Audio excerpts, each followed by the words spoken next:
Back in 2004, when I was a young buck just starting to play in a band, I used to hang out with my cousin and his girlfriend on the regular. We all had somewhat eclectic taste in music, but most of all, I was a big Metallica fan and my cousin was a big Beatles fan. And to this day, we both are. At least, can you tell on my end? So one day I go right out to his place to pick him and his girlfriend up, and he says to me, "Dude, I gotta tell you about this band.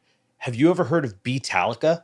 I said, "No, Beatallica, who the hell is that?" He said they're this spoof comedy band that mixes up Metallica and the Beatles all up in one band. And I did not know how to feel about that. I said, "What does that mean?" And he looks me straight in the face and says, "Their bassist's name is Cliff McBurtney." I said, "What are you waiting for? Put that shit on." So he slaps this burned CD of the Grey album in my CD player hooked to my cassette deck of my '89 Thunderbird. And the first song comes on called Blackened the USSR. And I am immediately hooked. More songs start playing like And I'm Evil and Got to Get You Trapped Under Ice. And I realize this is one of the best things I never knew I needed. I go onto their website, and I check out the rest of their stuff, and I end up getting turned on to the Beatles in the process. Fast forward about a year or so, and I'm checking onto the site, kind of loosely keeping up on them, because I want to see them if they end up playing in my area. All of a sudden, their website is shut down with no explanation. Nothing. 404. Crickets. Well, it turns out things got real complicated real fast, and some very unlikely heroes ended up stepping in and saved this band from certain doom. Folks, this is the story of Beatallica.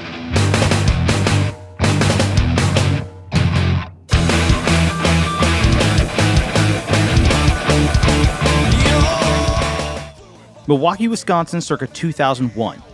Good friends and former bandmates Michael Tierney and Michael Brandenburg are hanging out listening to music when the Beatles song For No One pops up on the radio.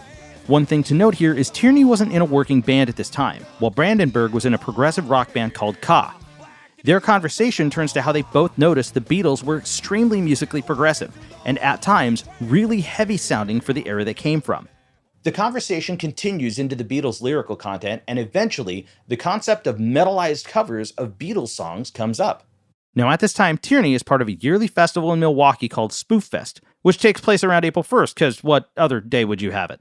Spoof Fest is themed towards local musicians doing over-the-top shows spoofing big-name musicians for the fun of it. This year, for a good laugh, Tierney and Brandenburg decide to spoof Metallica, but with an extra twist. They slam together an EP on a whim as an over-the-top version of Metallica, paying tribute to their heroes, the Beatles. They choose 7 Beatles songs and mapped out arrangements that integrated Metallica's signature crushing riffs and tones from their early thrash days. After sprinkling Metallica references all over the Beatles' original lyrics, they created a spastic hybrid of 2 bands that fit together like a musical peanut butter and razor blade sandwich. The results were hilarious.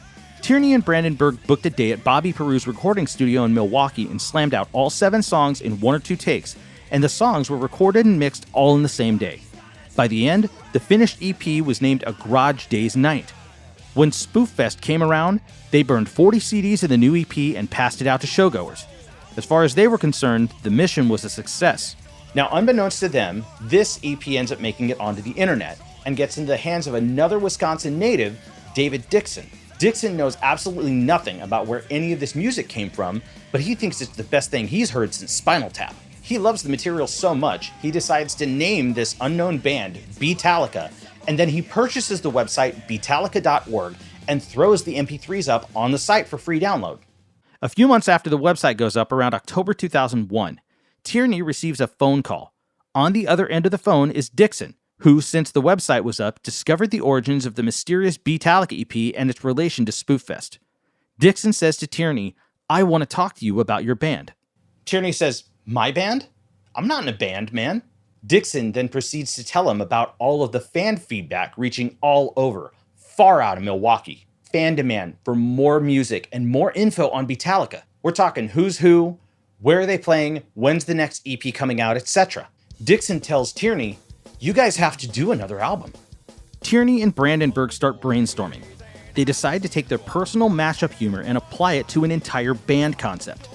The characters Jaymz Lennfield, Kirk Hammett, Cliff McBurtney, and Ringo Lars are born, and Beatallica the band are on the road to becoming a full-fledged internet sensation. During this process, they heed Dixon's advice and decide to record another EP. They go back into the studio with their original EP's producer, now nicknamed Flemball Ras Martin, and create a new debut EP under the Beatallica name, combining the Beatles' self-titled album, nicknamed the White Album, and Metallica's self-titled album, nicknamed the Black Album. Their debut EP, Beatallica, is nicknamed the Grey Album. I mean, at this point, everything starts to fall into place so damn well it writes itself. The Grey Album is debuted for free on Beatallica's official website on April 1st, 2004. Download traffic almost immediately overloads their servers, and they end up having to ask other people to host their MP3s of the new EP so their fans can download them. It becomes known to everyone involved at this point this band is no longer a tiny little one-off project by a couple of friends joking around. Beatallica has become way more than that. The band responds to demand and new show offers by recruiting Paul Terrian as bassist Cliff McBurtney and Brandenburg's co-bandmate Ryan Charles on drums as Ringo Lars. Hey guys, Mike from the future. I'm actually in the middle of editing right now, but I had a bit of an epiphany. So while I was doing my research for this video, I actually was able to have a bit of an email correspondence with Jaymz Lennfield. One of the things that he let me know was Paul Terrian was not the original Cliff McBurtney. They actually had a guy that they hired for like a month, and he never actually played a show with them, but he ended up having to leave the group because he couldn't commit. Technically what this means is that Cliff McBurtney, like the real Cliff McBurtney, is not the actual original bassist of the band. This technically means Beatallica has a Stu McGovney character as well. I just thought this was a really funny coincidence. I don't think it's ever actually been talked about. I don't see it on the Wikipedia. This is the first time I had heard about it. They've never named him. It's not an official name. So I thought it was really funny to point out. It's just this weird deep cut kind of a thing, but it's really funny. Hey guys, Mike from Even Farther in the Future, real quick with one last minute thing. So after I was done editing this first rough cut, I sent it off to Jaymz to verify all the information and make sure that it was valid. And he just threw me a quick correction. It turns out the guy in this picture right here is not Paul Terrian. This gentleman's name is Lee Brusso, and he was the first actual Cliff McBurtney, who went and toured with them and all that kind of stuff first. So I am incorrect about Paul Terrian being the first Cliff. He actually was not the first Cliff. Lee Brusso was the first Cliff, and then Paul Terrian didn't show up until after Brusso left, and Terrian is the bassist on the first legit release Beatallica album, which we talk about later. So, my apologies for kind of editing on top of an edit, but I wanted to make sure all of the information is correct. Okay, we're going to continue from here. Thanks for watching and enjoy.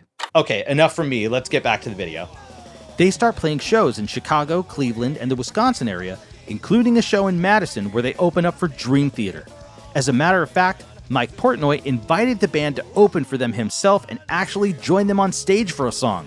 Word continues to get around for about the next year or so. The band continues to blow up, and word actually gets out to the guys in Metallica about this new spin-off tribute band. Lars Ulrich and Kirk Hammett are both vocal about their enjoyment and approval of the band and its unique co-tribute to both Metallica and the Beatles. Then on February 4th, 2005, the band and their now webmaster, David Dixon, received a cease and desist letter from Sony ATV Publishing. The letter claimed that Beatallica were infringing on Sony's copyright of the Beatles material, and that they were causing substantial and irreparable injury to the Beatles brand and catalog. Sony had even asked the band to pay unspecified damages for their so-called infringement. The band was blindsided and totally unsure how to proceed. This whole thing just started as a for-fun tribute from a couple of guys in Milwaukee that, regardless of the newfound fame, were barely making ends meet, playing shows and having fun. These guys all have day jobs just like everyone else. And being that the music was free and they weren't making any profit, as far as they knew, there was no loss to Sony or Metallica for the music or anything else. However, whether or not you make money from music has no bearing on whether or not you infringe upon copyright. But hell, as far as they knew, Beatallica may have fit under parody according to the Two Live Crew versus Roy Orbison case from 1994. Now, just to be clear, I am not a lawyer, and I have never done a study on this case before, but I may very well follow it up in another video. Quick shout out to my friend Bo Haan for helping explain this case for me. I also want to clarify that I mean no ill will towards Sony for what I'm about to bring up. Intellectual property is worth defending, and my personal opinion on these matters is irrelevant. I'm just sharing the story here. Long story short, the Supreme Court ruling in the 1994 case, Campbell v. Acuff-Rose Music Inc., states that a commercially released parody of a song, for profit or not, constitutes as fair use. However, it also states that what can be considered parody has to be determined by a set of certain guidelines, and the definition of a parody, if not completely obvious, can be determined only on a case-by-case basis. And this is the problem for Beatallica. This means that Sony can bring a suit on every single song released by Beatallica and challenge them on different merits because they're all different recordings. And this isn't the first time Sony has done something like this. It's kind of a big-name corporate thing to do in the name of protecting your investments. As a matter of fact, I'm into video gaming and I've seen this tactic by Sony before. Speaking of which, I'm part of a new gaming channel on YouTube called Chronosode Games. Link is in the description, go check us out. Around 2000 to 2001, Sony sued a company called Bleem that sold various software that emulated their currently active console, the PlayStation, on various mediums like PC and the Sega Dreamcast. Sony kept losing their lawsuits, but they just kept bringing up cases against Bleem left and right until Bleem went bankrupt trying to defend themselves in court. So this potential tactic leaves Beatallica in a very tough spot. These guys don't have the money to defend themselves in court against a powerhouse like Sony once, much less multiple potential times. These guys are just a few dudes from Milwaukee having fun paying tribute to two of their favorite bands. But as big as they accidentally got, some people just didn't see it that way. Looking at the possibility of the case that may ensue here, I racked my brain and I still can't find a definitive answer to that parody question. Now, Beatallica isn't the first mashup band to happen. The first one I can think of is a band called Dred Zeppelin. Now, Dred Zeppelin is a reggae Led Zeppelin tribute with an Elvis impersonator singing lead. They are goofy as hell and amazing to enjoy, by the way. But Dred Zeppelin's Meat and Potatoes are reggae covers of Led Zeppelin songs, and it's easy to determine royalties in that case. The parody itself is just the image of the band. Now, my best assessment here is that Beatallica's material may or may not be parody because the lyrics for the most part change, but the song progression and the stories told by the songs don't. Part of Beatallica's appeal is their wavering faith to their source material, but that unfortunately hits this gray area between parody and copyright infringement.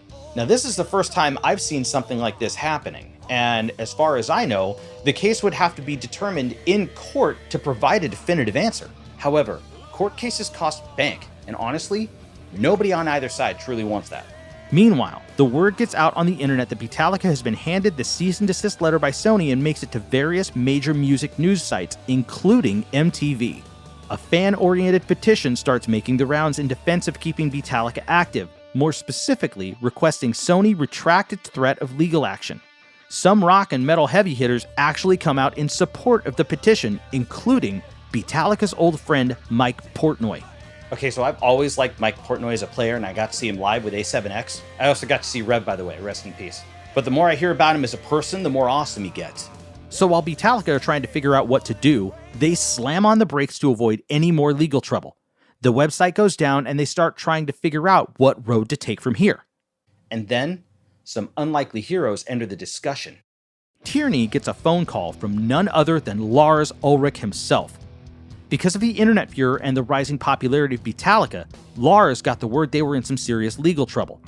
Ullnick and Tierney discuss Beatallica and its current legal issues. During the discussion, Lars asks Tierney, "What do you want from me?" Tierney's jaw hit the floor. Lars from Metallica just personally offered his help to get things settled between his little tribute band and music powerhouse Sony. The discussion continues, and Lars essentially agrees to provide legal representation and some financial backing to open a discussion with Sony's legal representation. He sends Metallica's personal lawyer, Peter Paterno, to help provide counsel. Beatallica eventually gets the financial backing to hire legal help from Paterno, their personal friend Michael Harrington, and other local lawyers from the Milwaukee area to sit down and discuss matters with Sony's legal reps. Harrington even used Beatallica's situation as a case study for his classes at Belmont University. All in all, an agreement was reached, and full-fledged legal action was avoided, which is quite the relief to the Beatallica camp. To help understand Sony's take on the issue and the fact that the internet was so new and unregulated at the time, let me reference a quote by Peter Paterno in an interview with MTV in March 2005 in reference to the case itself. "The internet is a swamp of piracy, so you send out cease and desist letters all the time. Someone at Sony probably saw this site and sent out a letter, and once they realized what was on it, they decided it was not something worth picking a fight over. They got that this is different from selling Beatles CDs and not paying royalties. Now, Beatallica weren't looking for anything else but to be able to put their website back up and keep playing music, but they ended up with a lot more than that." Some of the details of the agreement were that Beatallica needed proper, professional representation for their songs to be commercially released. Sony also negotiated that a licensing team was needed to approve of songs before they were released, and Sony was also entitled to songwriting royalties where applicable. As well, Metallica also had a say in Beatallica's representation and usage of Metallica-based imagery. Now, I had a chance to interview Jaymz Lennfield himself, Michael Tierney, on the matter, and he is more than happy with the agreement and has made a few friends in the process. His respect and admiration for everyone involved is unwavering, and Mr. Lennfield himself is a stand-up dude and really approachable regarding the matter, but I digress. This legal agreement meant that Beatallica went from a little for-fun band to a band actively looking for a label and management for legit commercial release music and representation for touring. They were approached by multiple labels, all wanting a hand in this new phenomenon. Eventually, they appropriately went with comedy label Oglio Records, and immediately started working on their first official commercial release. Their website was allowed to go back up in the process and was relaunched on May 6, 2005. In October, Beatallica started their first European tour, and in the meantime, Beatallica started working on their first official commercial release under their new label. After careful crafting and working through the proper channels to ensure Sony, Metallica, and Beatallica were happy, in July 2007, Beatallica's official label debut album, Sgt. Hetfield's Motor Breath Pub Band, was released. This album included a number of tracks from their previous free releases re-recorded so that everyone involved was entitled to their fair share, and Beatallica had an official label release to tour on. As well, during this process, the original free recordings were taken down from the website to further avoid any other legal issues. With the release of Sgt. Hetfield, Beatallica became the first mashup band not only to cause such a global stir, but also the first one to have an official release with approval from representatives from both of the major musical influences that fueled them. After Sgt. Hetfield's release, Beatallica continued to tour and work on more material, including their second full-length album, Masterful Mystery Tour, the single All You Need Is Blood, and the Christmas EP, Winter Plunder Band. Which, personal preference here, I love Paul McCartney, but the Beatallica version of Wonderful Christmas Time is the only one appropriate for my Christmas playlist. Their most recent release, 2013's Abbey Road, is a bit interesting, as due to the licensing involved in their agreement with Sony, Beatallica was not allowed to add mashup lyrics or modified song titles to this release. To date, this album is the only one that includes the majority of material from its direct influence, the Beatles' Abbey Road, unchanged, and the included songs are presented in the same order. Now, this turns the album lyrically into straight-ahead covers with the Metallica influences and borrowed riffage intact on the entire release, and it's still awesome to have a listen to the entire album on its own. But the band does have Beatallica mashup lyrics to accompany them, and if you want to hear them, you're just gonna have to go see them live, because they're still allowed to sing those lyrics on stage. I picked up my copy of Abbey Road from the guys at a show back in 2018 in my area. Once you hear For Whom Michelle Tolls in person, you will be hooked on these guys as a live band. I know I'm dating this video here, but I want this quarantine shit to be over. I really want to see a live show again. So what are Beatallica up to now, and what has happened aside from the albums after the official revamp? Beatallica has continued to play shows and tour, as well as have a lineup change or two, as many working bands do. Their current lineup consists of Jaymz Lennfield on rhythm guitar and lead vocals, Gurg Hammondson III on lead guitar and backing vocals, Jimmy Ullnick on drums, and Robert Stuheyo on bass and backing vocals. Each of these guys have their own musical projects as well. Gurg 3 runs his own studio, Hamtone Audio, and plays in a few side projects. The most famous of his other projects is backing guitarist and production for the Violent Femmes. Jimmy Ullnick plays drums in his current thrash band Conniption, as well as a 50s-style rock band called Brett and the Dandies. He also joins Jaymz for spoof shows at Spoof Fest from time to time. Robert Stuheyo has another band he plays in as well that gets a seal of approval from Jaymz Lennfield himself as the greatest metal band to ever come out of Milwaukee, Realm. He's also active in multiple musical projects in the Twin Cities area. Jaymz, or again, Mike Tierney, when not at the helm of Beatallica, tours the Milwaukee region in his own bands Riley and the Tinker Boys, as well as continues his involvement in Milwaukee's Spoof Fest every year. Kirk Hammondson, or Michael Brandenburg, has been doing well after bowing out of Beatallica in 2006 to spend time with his family. He and Tierney still keep in contact, and whenever Voivod or Fishbone are in the Milwaukee area, you'll be sure to see both of them there. Brandenburg has another project as well, playing guitar for the Led Zeppelin tribute band No Quarter. Nowadays, the internet has changed drastically. Along with new advances in digital fidelity, the internet has developed new cultures of musical comedy along with it. One of those is the current trend of mashup culture from DJs like Bill McClintock, most well known for his mashups of Slayer and Wham, or Rick Astley and Nirvana, which at one point became so popular that Rick Astley himself joined the Foo Fighters on stage and played a deviation of that mashup live a short while back. I had the chance to ask Jaymz Lennfield himself about whether or not he thinks Beatallica may have been an influence on this current culture. What better way than to quote his response verbatim, in all caps, because he is Jaymz Lennfield. I do know that there are 3 Beatallica cover bands out there. Yes, Beatallica cover bands. Bless them. Are we a precursor to others? Sure we are, simply in the chronological sense. Are we an influence? I guess you would have to ask each band who does this sort of thing. But again, no one does it the way we do it, live and for real. So I am not sure about the complete influence. There are bands out there doing spoofy stuff, semi-mashups, etc., and they are clueless as to who we are. I guess we've never been out to be grandfathers or godfathers, but in some cases we are. Just like how bands we love, besides Metallica and the Beatles, are overlords to us. Well put, Jaymz. I also got to ask him about the current state of Beatallica with everything going on right now, such as album plans and any other possible happenings. Currently, Beatallica has material ready for approval from their licensors. As soon as they get the go-ahead, they'll be in the studio ready to put out a new album. But this process takes time to make sure all involved parties are happy with the release. As far as other happenings, they are currently working on shooting video for a production called #ivoted, which is scheduled for election night, Tuesday, November 3rd. However, things are always happening with them, and you can catch them at their website, beatallica.org, where their music and merchandise are available, as well as their social media pages on Facebook, Instagram, and Twitter.